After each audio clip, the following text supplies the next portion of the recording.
En priant, ne multipliez pas de vaines paroles comme les païens qui pensent qu'à force de paroles, à force de beaucoup parler, ils seront exaucés.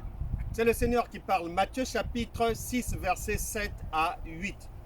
Il parle de la prière. Pourquoi? Parce que beaucoup pensent faussement et vraiment à tort que plus ils vont parler en prière et plus ils seront exaucés par Dieu. Non, ça ne fonctionne pas comme ça. Lorsqu'on observe beaucoup de chrétiens dans les assemblées ou en dehors, ils ressemblent à des gens qui se mettent à genoux, ils sont en prière, même dans leur chambre, et Dieu est au Brésil. Et la personne est par exemple à Bruxelles.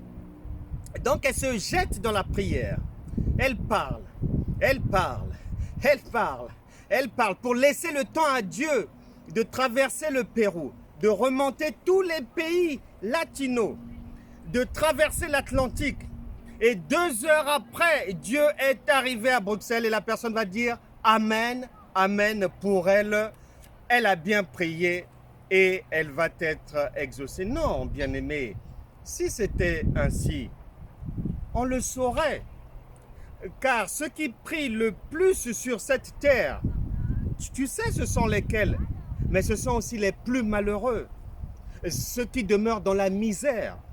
Ça ne se joue pas au niveau de la durée de la prière, du temps passé en prière, en sortant des paroles. Non, parce que Dieu a dit lui-même, Matthieu chapitre 6, on vient de parler du verset 7 au verset 8, il dit que sur cette terre, avant que tu n'ouvres la bouche pour dire quelque chose, Dieu sait déjà de quoi tu veux parler. Alors, n'est pas une vie de prière qui consiste à apporter des informations à Dieu, des informations qu'il ignore. Non, il connaît tout.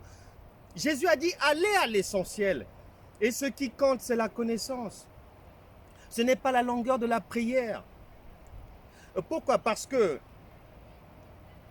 et autre chose, parce que si tu mets le chauffeur d'une voiture à droite, un non-chrétien à droite dans un véhicule, ce non-chrétien, il est passé par l'auto-école, il sait conduire et il va réussir à te déplacer le véhicule parce qu'il a appris cela. Et si tu mets un chrétien au volant d'une voiture, mais celui-ci n'a pas son permis de conduire, il n'a jamais été à l'auto-école d'une manière logique et normale dans la société, quel que soit le temps qu'il mettra en prière, il ne pourra jamais faire que son véhicule se déplace. J'ai entendu un frère un jour, j'ai eu pitié de lui.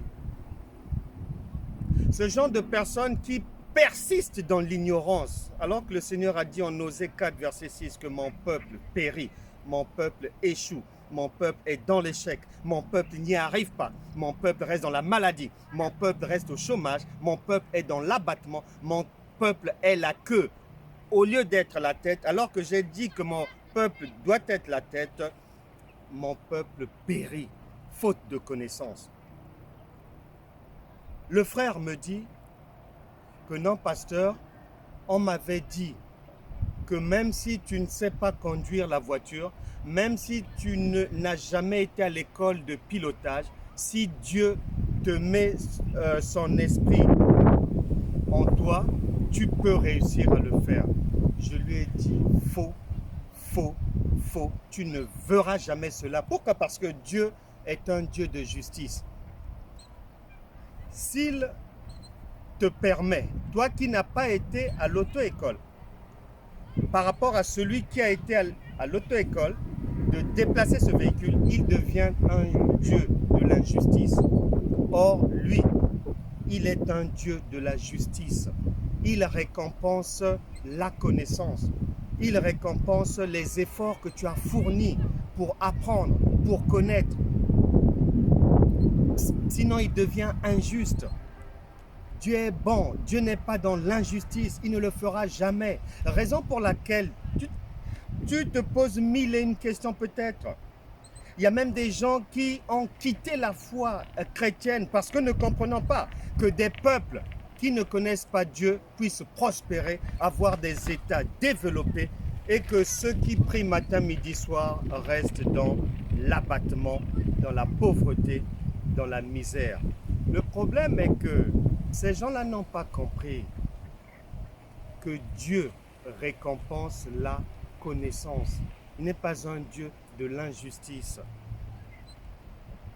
Et que la Bible, la parole de Dieu, contrairement à ce que beaucoup pensent, n'a pas été écrite, ne nous a pas été transmise comme étant une parole destinée à des chrétiens, destinée à des enfants de Dieu. Non, la Bible a été transmise pour toute personne qui vit sous le soleil. Quiconque met en pratique, que tu sois bouddhiste, musulman d'origine, hindou, sikh, quoi que ce soit, fétichiste, marabout, si le Seigneur Jésus-Christ, tu acceptes de le suivre et que tu mettes en pratique ce qu'il a dit, tu verras la vie réussir. La parole de Dieu est pour la terre entière et non pour les soi-disant chrétiens ou les soi-disant enfants de Dieu ou les soi-disant personnes qui prient. Non, elle est pour quiconque. C'est pour ça que même ceux qui ne connaissent pas Dieu, lorsqu'ils mettent en pratique les lois divines sur le travail, sur l'honnêteté, la bonne conscience, sur les bonnes vertus chrétiennes, sur le pardon et tout, eux aussi sont exaucés par le Seigneur qui est un Dieu de justice.